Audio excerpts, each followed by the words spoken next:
안녕하십니까. 레스몬TV의 뱃사부 배진환입니다. 오늘은 트렌드 분석에서 시멘트에 대한 이야기를 해보고자 합니다. 현재 건설 착공 물량이 증가하고 있고 물량이 좋아질 것으로 기대되는 가운데 건설업과 같이 하는 시멘트 산업을 이번 기회에 저와 함께 공부해 보도록 하겠습니다. 지금 이게 수주 잔고가 상당히 많대요. 내가 최근에 또 그 건설업계 관계자랑 골프를 쳤는데 올해도 건설업 수주 잔고가 좋고 내년에도 좋다고 합니다. 그래서 내년도 건설업이 좋다고 보시면 됩니다. 그러면 당연히 시멘트 업황도 좋아지겠죠. 먼저 목차를 보시면 시멘트 산업 이슈, 시멘트 산업 분석, 시멘트 산업 리스크, 기업 소개 순으로 알아보도록 하겠습니다. 세배 치솟은 유연탄값, 시멘트 대란 닥치나. 한국자원정보서비스에 따르면 작년 10월 말 톤당 55.2달러였던 동부가산 유연탄 가격은 지난달 29일 기준 209달러로 1년 만에 279%나 올랐다네요. 와, 최근 3년간 100달러 이하를 유지하던 유연탄 가격은 올해 6월 100달러를 돌파했고 10월에만 60달러 가까이 올랐다고 합니다. 중국에서 생산되는 석탄 가격이 오르고 러시아, 호주 등에서도 전력 수요가 급증한 것이 주요 요인으로 뽑힌다고 합니다. 보통 시멘트 1톤을 만들 때 유연탄이 0.1톤가 필요하고 유연탄 가격은 시멘트 제조원가의 30~40%를 차지한다고 합니다. 그렇다면 지금 시멘트 가격이 계속 올라갈 수밖에 없겠네요. 그죠? 시멘트 관련 이슈로는 서울 주택 공급이 빨라졌다. 오세훈 취임 후 8만 가구가 진행되고 있다고 합니다. 그렇다면 어떻게 될까요? 8만 가구가 진행되고 있으면 당연히 주택 건설 경기는 좋아지고 시멘트 많이 쓰일 수밖에 없겠죠. 보시면 현재 공급 절차가 진행 중인 물량이 정비 계획 수립 단계 17,000호, 착공 전 인허가 단계 48,000호, 착공 및 준공 단계가 17,000호 등이 있다고 합니다. 착공 전 인허가를 마친 물량은 48,000세대로 나타났다. 이렇게 나타납니다. 오 시장은 취임 이후 지금까지 착공 준공된 물량은 17,000세대로 집계했다. 이제부터 시멘트 산업 분석을 해보겠습니다. 아파트 공사는 2년에서 2년 반 정도 소요되고요. 1개월에서 10개월 차에 기초 및 지하 골조 공사를 한다고 합니다. 기초 공사 및 골조 공사는 주택의 뼈대를 구축, 말뚝의 역할을 하는 파이 공사로 지반을 보강, 지하층 덮하기 및 철근 콘크리트 기초 공사를 말합니다. 다음으로 6개월에서 17개월 차 지상 골조 공사를 하면서 층을 높이는 작업을 하게 됩니다. 시멘트는 이 두 가지 과정에서 가장 많이 사용됩니다. 일반적으로 주택용 시멘트 수요와 주택 착공 분양 사이에는 1년 이상 시차가 발생합니다. 이는 주택 착공 분양이 시작되면 12개월가량 터다지기 작업이 이루어지는데 그 이후부터 본격적으로 시멘트가 투입되기 때문입니다. NH투자증권에 따르면 주택 착공은 2020년 5만 세대, 2021년 6만 세대, 2022년 5만 세대 이상 증가할 것으로 보고 있고요. 주택용 시멘트 수요도 2021년 140만 톤, 2022년 130만 톤 이상 추가적으로 필요할 것으로 추정되고요. 시멘트 산업을 이해하기 위해서는 시멘트 산업과 관련 있는 건설업에 대한 이해가 어느 정도 필요하고요. 시멘트는 건설 경기와 함께 움직이는 특징을 가지고 있으며 착공 세대수는 시멘트 출하량에 선행하는 움직임을 보이고 있으며 주택 착공 주의는 2019년부터 지속적으로 증가하는 추세입니다. 다음으로는 시멘트 산업의 특징과 생산 과정을 살펴보겠습니다.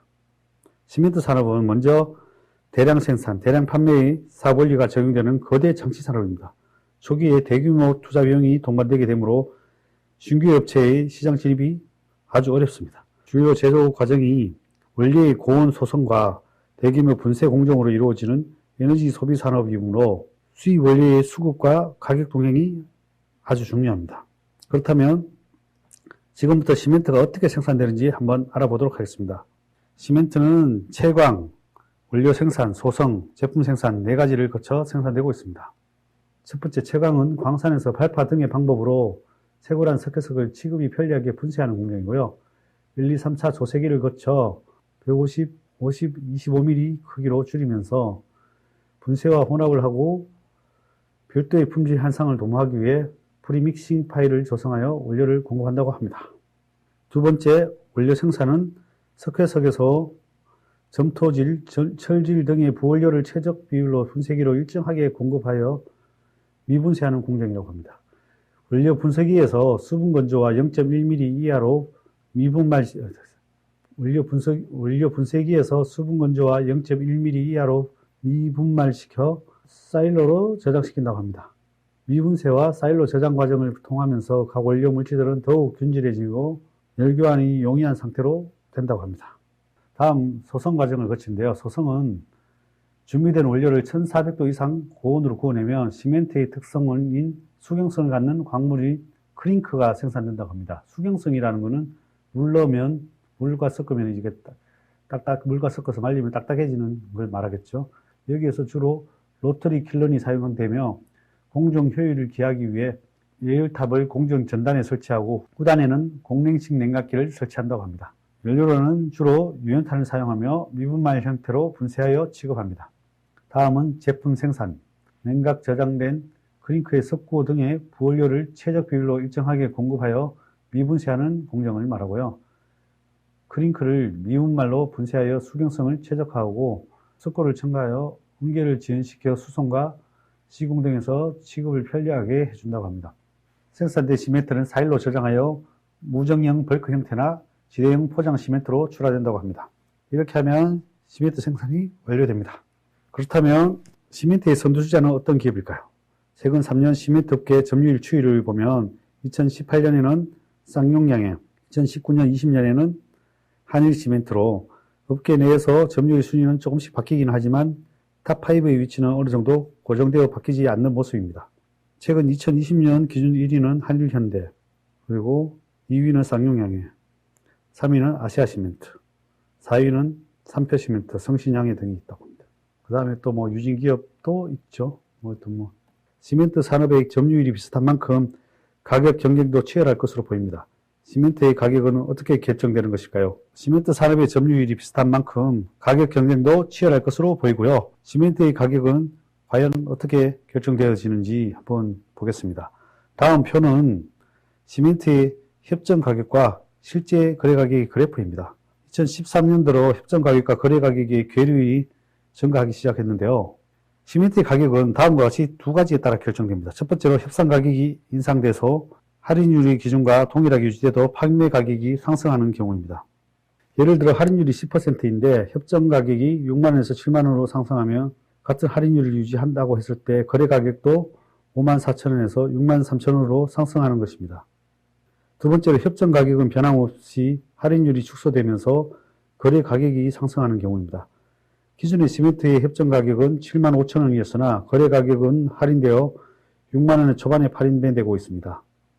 그러나 올해 7월부터 시멘트 협정 가격이 5.1% 인상된 78,800원에 결정됨에 따라 최소 5% 이상 가격 인상의 효과가 있으며 만약 할인율까지 축소된다면 추가적인 가격 인상 효과가 생길 수 있습니다. 업계에서는 최근 공급 물량 부족과 글로벌 원자재 시장 그리고 시멘트 산업에 대한 정부의 규제 등으로 할인율이 축소될 가능성이 높다는데 의견을 모으고 있습니다. 아시아시멘트와 성신양해는 협정 가격 인상 전에 각각 9.8%와 16.3%의 가격 인상을 단행하면서 시멘트 가격 할인율을 가장 먼저 좁혀나가고 있습니다. 향후 다른 시멘트 업체들도 거래 가격을 인상시킬 수 있습니다. 정부에서 발표한 2050년 탄소 중립 시나리오를 살펴보면 시멘트의 경우 원료인 유연탄을 폐플라스틱으로 전환시켜서 탄소 배출량은 53% 감축시킬 계획입니다. 현재는 유연탄이 70%, 폐플라스틱이 30% 정도로 사용되기 때문에 100% 재채를 위해서는 더 많은 연구 개발이 필요합니다. 또한 정부는 2030년까지 유연탄의 36%를 순환자원으로 대체할 계획입니다.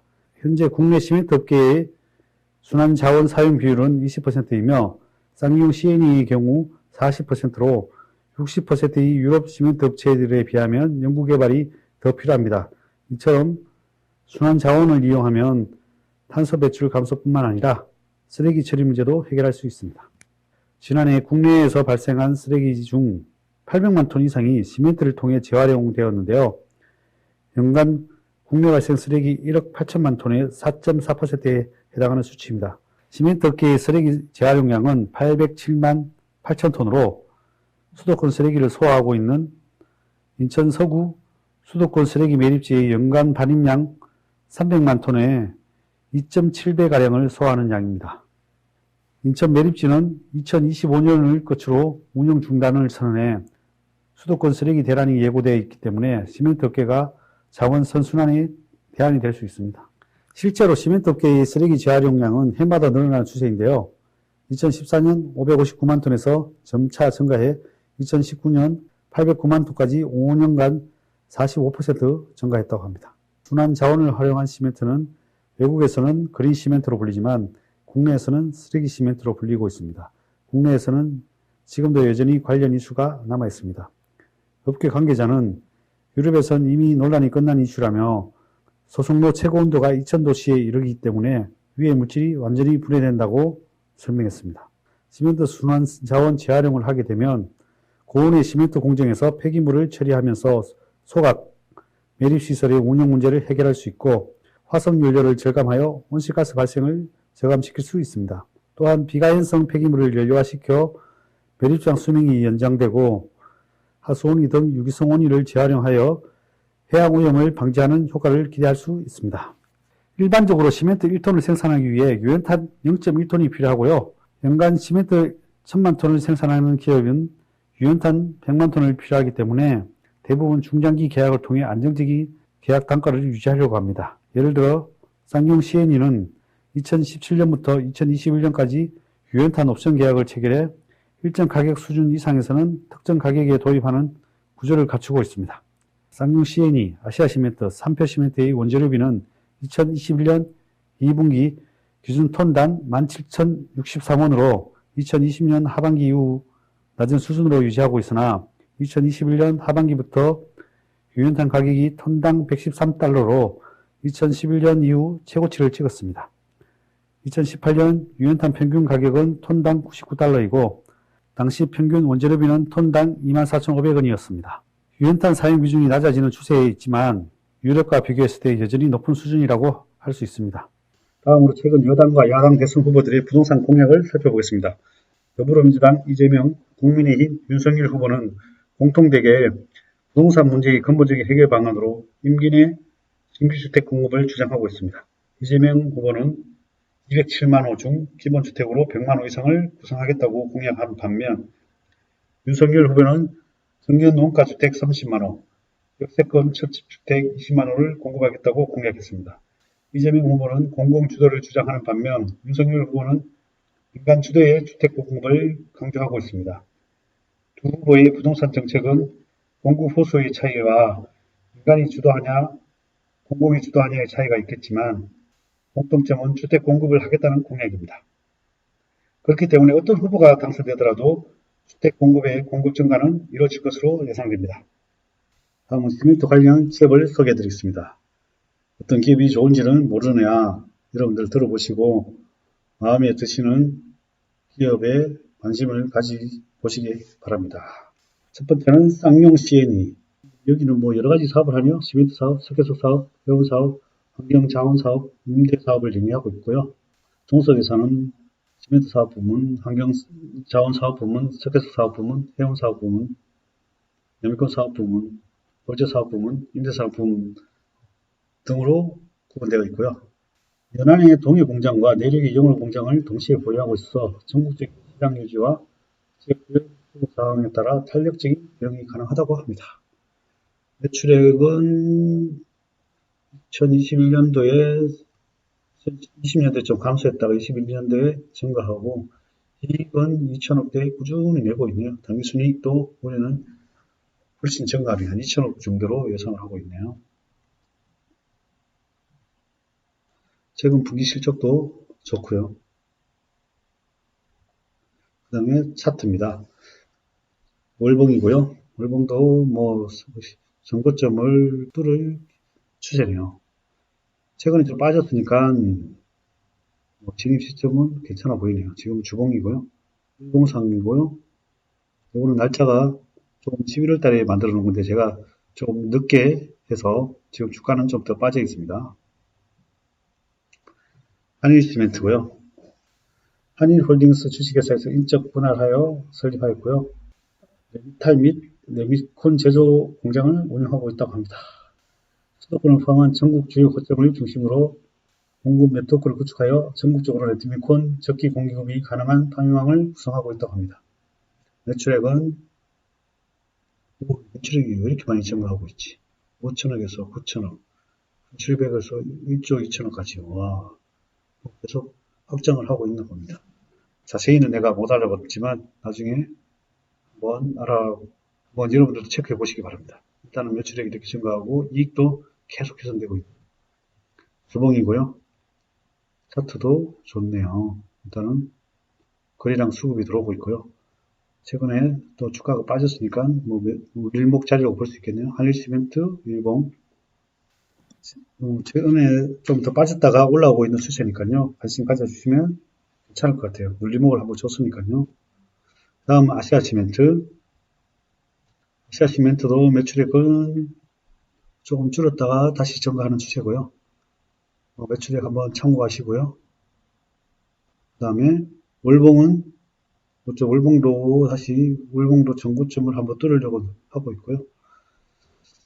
주봉도 괜찮네요. 주봉도 조정을 충분히 주고, 일봉도 이제 눌림목을 줬으니까 다시 상승 추세로 전환될 가능성이 많습니다.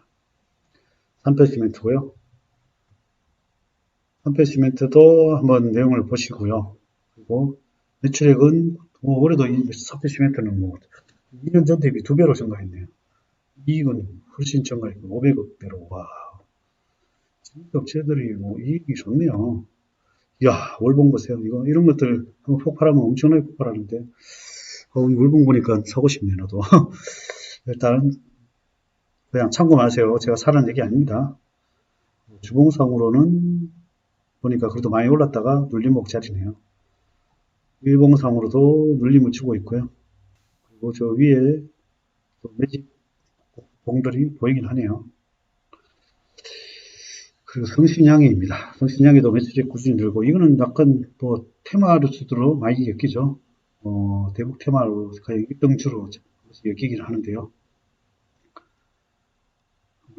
건설 테마 올 때도 1등이고, 성신양의가 끼는 제일 좋은 것 같아요. 제가 봤을 때. 차트상으로도, 월봉상으로도 괜찮고요. 그 다음에 주봉상도 이제 모델을 돌파를 하려고 노력하고 있고요. 일봉상도 그렇고, 끼는 이제 성신양의가 제일 좋아요. 이렇게 왼쪽에 보면 이렇게 양봉에 거래량들이 많죠. 그래서 이런 것들은 선수들은 좀 들어와 있다, 이렇게 보시면 될 것 같습니다. 매집은 되어 있다, 그렇게 보입니다. 신기업도 매출액은 어마어마하네요. 이건 아마 자회사들 관계가 여러 가지 엮여 있어서 그럴 것 같아요. 지주사 합격이라 시멘트뿐만 아니라 금융까지도 다 연결되어 있다 보니까 매출액도 꾸준히 증가하고 이익도 꾸준히 증가하고 있습니다. 기업은 정권까지도, 회사까지도 연결되어 있죠. 월봉상도 괜찮고, 주봉상도, 회사 참 지겨운 회사예요. 아직도 맨날 5천원대, 5, 6천원대 머물고 있어요. 이런 꿀뚝 사람이 한번 가면 좀 가긴 가는데, 이건 좀 끼는 좀 약해 보이네요. 월봉상도 그렇고, 끼는 좀 약한데, 어쨌든, 회사 가치는 엄청 좋다. 회사 가치는 엄청 좋은데, 주가는 별로다. 끼는 좀 별로다. 그렇게 보여집니다. 감사합니다. 오늘은 시멘트 산업에 대해서 알아보았습니다.